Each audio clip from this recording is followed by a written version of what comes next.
தமிழகம் புதுச்சேரி சட்டமன்ற தேர்தலில் பாமக நிறுவனர் ராமதாஸ் வி.கே. சசிகலா கூட்டணி அமைத்துள்ளனர். தமிழகத்தில் திமுக தலைமையிலான கூட்டணி, அதிமுக தலைமையிலான தேசிய ஜனநாயக கூட்டணி, நாம் தமிழர் கட்சி மற்றும் தாவேகா என்ற 4 முனை போட்டி நிலவி வருகிறது.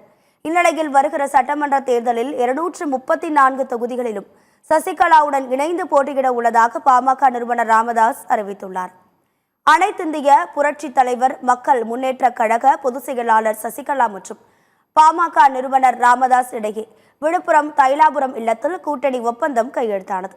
தமிழ்நாட்டு மக்களின் நலனுக்காக வி.கே. சசிகலாவுடன் கூட்டணி அமைத்துள்ளதாக தெரிவித்துள்ள ராமதாஸ், கொள்கை அளவில் உறுதியாக இருக்கும் கட்சிகள் தங்களது கூட்டணிக்கு வரலாம் என்று அழைப்பு விடுத்துள்ளார்.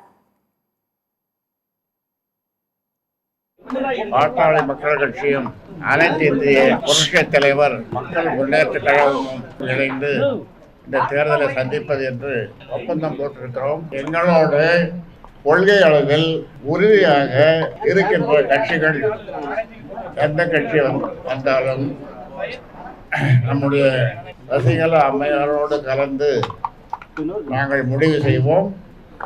அப்படி வர விருப்பம் தெரிவிப்பவர்கள் தெரிவிக்கலாம்.